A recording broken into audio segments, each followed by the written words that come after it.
Welcome back to my channel the Kaur's kitchens. मैं हूं गुरजीत कौर। सुबह के 6 बजे हैं और मैं आई हूं मॉर्निंग वॉक पे। तो ये बेला भी भौंकने लग गई, मुझे भी चलना है तो मैं इसको भी थोड़ा सा घुमा के फिर घर छोड़ दूंगी, क्योंकि ये घूमने तो देती नहीं है। इधर उधर गाड़ियों के नीचे झांकना ये इसका काम होता है। तो मैं इसको थोड़ा सा इसका मन बहला के इसको घर ड्रॉप करके आऊँगी और फिर थोड़ी सी वॉक करके ब्रेकफास्ट करूँगी।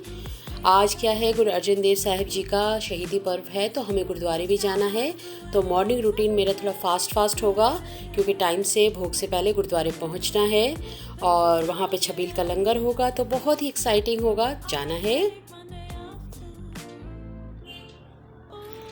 तो मैं अपनी वॉक कंप्लीट कर लेती हूँ और मुझे ना कपड़े भी धोने थे थोड़े, तो मैं एक साइड मशीन लगा दूंगी और एक साइड अपना किचन का काम निपटा दूंगी। फिर घर के जो रूटीन के मेरे डेली के काम होते हैं वो निपटा के तो ये जैसे कि मैंने एक साइड कपड़े लगा दिए हैं और एक बैच मेरा टॉवल वगैरह का मैंने निकाल दिया है और दूसरा सेकंड बैच में टी शर्ट्स वगैरह डाल दिए हैं। वो जब तक घूमेंगे मैं किचन में ये धनिया जो मेरा ड्राई हो चुका है, इसको प्लान तो नहीं था पीसने का, लेकिन मैं सोच रही हूँ इसको पीस ही दूँ। ये ड्राई भी हो ही चुका है और इस आंधी तूफान और हवा वाले मौसम में क्या ओपन में प्लेट में पड़े पड़े ना मुझे डाउट आता है कि मिट्टी विट्टी पड़ जाएगी, किचराहट हो जाएगी। तो अभी ड्राई तो हो ही चुका है तो मैं इसको पीस के डब्बे में भर लेती हूँ और एक काम ख़त्म कर ही लेती हूँ। और टाइम है मेरे पास, मैं जल्दी उठ गई थी तो मेरे पास टाइम की मारामारी नहीं है। जब भी मैंने कपड़े भी धोने के लिए लगा लिए हैं और जब तक बच्चे रेडी वेडी होंगे मैं किचन का घर का काम निपटा लूँगी। और मशीन तो मेरी एक साथ घूम ही रही है और साइड में मैंने मसाले भी पीस दिए हैं। उपमा बनाया है दोस्तों मैंने। उपमा की रेसिपी आपको मेरे चैनल पर मिल जाएगी डिटेल में, तो मैंने नहीं डिटेलिंग करी है।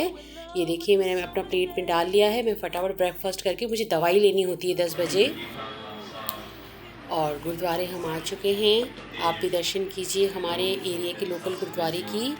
यहाँ पे आज पर्व मनाया जा रहा है, शहीदी पर्व गुरु अर्जन देव साहिब जी का। शबद कीर्तन और भोग के बाद यहाँ पर लंगर होगा, छबील का लंगर लगेगा, जो कि आप सब जानने वाले जानते ही हैं कि गुरु अर्जन देव साहिब जी के शहीदी पर्व के उपलक्ष्य पे 40 दिन पाठ होते हैं। उसके बाद 40 दिन के भोग के बाद यहाँ पर यह प्रोग्राम समागम कीर्तन वगैरह किया जाता है। तो आप भी देखिए एक लुक।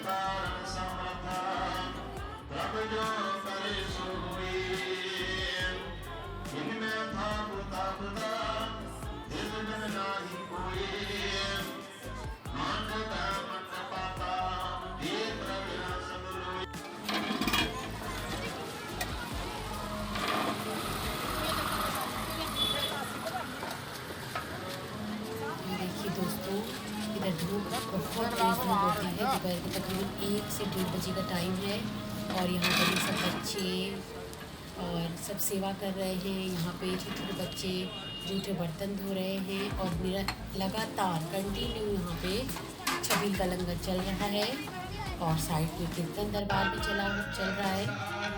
और ये बहुत ही अच्छा प्रोग्राम था और 2 से ढाई 3 तकरीबन बज गए थे इसकी समाप्ति पर, लेकिन छबील का लंगर चल ही रहा था। जो भी चाहता है वो वहाँ से कलेक्ट कर सकता था बॉटल में। ऑटो वालों को रोड पे जा के सब जो प्यासे हैं उन सबको प्रसाद लंगर और मुहैया करवाया जा रहा था। और ये सब समाप्ति के बाद हम अब घर जाएंगे। और ये देखिए सब छोटे छोटे बच्चे लड़के सब यहाँ पर सेवा कर रहे हैं।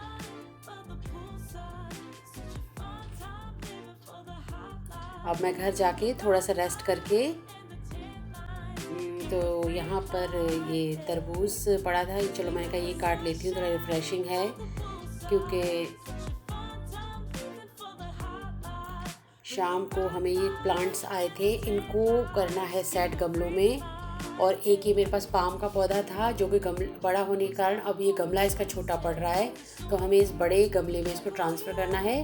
लेकिन ये भी ध्यान रखना है कि इसकी रूट्स डैमेज ना हो। और ये बहुत अच्छा, देखिए इसकी रूट्स कितनी मोटी हो गई है दोस्तों। तो इसको हमें सक्सेसफुली ऐसे केक की तरह कट करके इस गमले में ट्रांसफ़र करना है और उसकी रूट्स भी डैमेज ना हो। और ये मेरा बहुत ही प्यारा पौधा है, तो मैं शूट कर रही हूँ और ये इसको निकालने की मदद कर रहे हैं मेरी। और यहाँ पे हमने सॉइल भी तैयार कर ली है जिसमें खाद है, मिट्टी है, ये बहुत ज़रूरी होता है। इसके बिना पौधे नहीं पनपते हैं दोस्तों। पहले मैं मिट्टी डालती थी, पर बाद में मुझे पता चला कि यार खाद डालना ये थी इसका अलग ही है। तो ये देखिए हमारा ये सक्सेसफुली गया बड़े गमले में। अब हम इसमें साइड में जो हमने मिट्टी तैयार की है ना, खाद और इसकी मिट्टी खाद डाल के जो रेडी की है सॉइल, वो इसमें डालेंगे और ये हमारा गमला रेडी हो गया। इसके अलावा हमारे कुछ और पौधे भी हमने ख़रीदे थे, हालांकि गर्मी में नहीं लेने चाहिए पर पसंद आ गए थे तो ले लिए हमने। एक इसी के साथ का एक पौधा लिया है ताकि इसका पेड़ बन जाए। एक क्रिसमस ट्री है, कड़ी पत्ता है और एक दो प्लांट्स और हैं। और ये देखिए हमारे सारे रेडी हो गए हैं, इनमें खाद भी डाल दी है और अब यहाँ से साफ़ सफाई करनी है। और ये देखिए कितने अच्छे लग रहे हैं। अब मैं इनको जगह पे रख दूँगी जहाँ जहाँ मुझे गमलों को रखना है। और शाम का समय टी टाइम, ओके। टी पीने के बाद मैं थोड़ा वॉक को निकलूँगी। आज मैंने डिनर में कड़ी बनाने का प्लान बनाया है क्योंकि मेरे पास दही भी पड़ी थी और वो थोड़ी खट्टी भी है, तो मैं इसकी कड़ी बना लेती हूँ सोच रही हूँ, क्योंकि उसकी छाछ या दही के नाश्ते में वो खा नहीं पाएंगे बच्चे।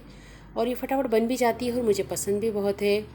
और सर्दियों में क्या है कि मैं सिंधी कड़ी ज़्यादा बनाती हूँ, क्योंकि सर्दियों में एक तो ये दही खट्टी नहीं होती है और सर्दियों में वेजिटेबल्स भी बहुत ज़्यादा होती हैं।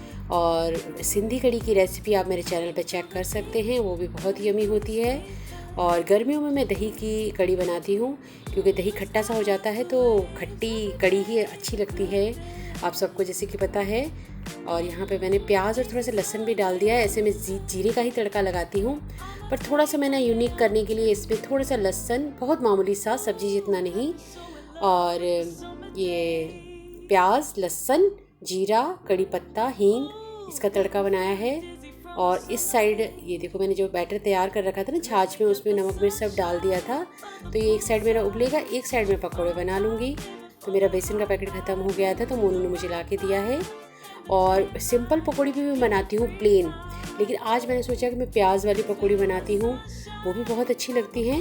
और कई बार बच्चे बोलते हैं कि नहीं प्याज या मिर्ची आप हरी मत डालो, तो मैं सिर्फ प्लेन पकौड़ी उसमें बेसन डाल के और सिर्फ हल्दी, नमक, मिर्ची मामूली से डाल के सिंपल गोल पकौड़ी बना देती हूँ। आज मैंने इसमें प्याज भी डाला है और ये मेरे कड़ी में उबाल भी आ गया है। जब तक मैं एक साथ बैटर बेसन का तैयार करती हूँ तो मैं इसको उस दूसरी गैस पे ट्रांसफ़र कर दूँगी और जब तक ये मेरा पकौड़ियाँ भी बन जाएंगी। और पकौड़ियाँ मैं थोड़ी लेट ही डालती हूँ क्योंकि पता है दोस्तों, पहले डाल दो ना तो बिल्कुल सॉफ्ट हो जाती हैं, वो भी ना अच्छी नहीं लगती हैं, थोड़ी सी क्रंची और वो सही लगती हैं। और ये मेरा तेल भी मैंने उतना ही डाला है जितना पे पकौड़ी मतलब बनने के लिए काफ़ी है इतना। और अगर आप तेल में थोड़ा सा सॉल्ट डाल दें ना तो वो तेल ज़्यादा अब्जॉर्व नहीं, मतलब अंदर खाने में जाता नहीं है। ये मैंने कहीं टीवी वगैरह पे देखा था और मैं ट्राई करती हूँ, लगता भी है। क्योंकि देखिए आप नोटिस कीजिए, मैं इसे 2-3 बैच पकौड़े का निकालूंगी तो इसमें ऑयल की क्वांटिटी कम नहीं होगी। और सही है, तेल जितना कम जाए खाने में उतना अच्छा है, पर बिना तेल के काम चलता भी नहीं है। पर कोशिश यही करेंगे कि वो कम से कम अपने खाने में अब्जॉर्व हो। और उस मैंने उधर ट्रांसफ़र कर दी है कड़ी, वो एक साइड उबल रही है और मैंने चावल भी भिगो के रख दिए हैं। और अभी क्या थोड़ा टाइम हो गया है, 8 बज गए हैं, तो हम डिनर तकरीबन 8:30 बजे तक कर लेते हैं क्योंकि रात को मैं खाना डिनर के बाद वॉक पे भी जाती हूँ। तो जो चावल है ना वो दोस्तों मैं कुकर में ही बना लूँगी, वो झटपट भी एक विसिल में बन जाएंगे। और एक साइड भी अभी तो ये दोनों गैस मेरी बिज़ी हैं, ठीक है। तो मैंने साइड पे चावल भिगो के रखा हुआ है, जब तक ये पकौड़ी का बैच कंप्लीट हो जाएगा और मैं उसमें डाल दूँगी ना तो इस पे मैं चावल बना लूँगी और मेरा डिनर का काम ख़त्म हो जाएगा। ये देखिए कड़ी भी उबल रही है और अब मैं इसमें पकौड़े डाल दूँगी और मेरा डिनर रेडी है। मैंने उस साइड चावल भी रख दिए हैं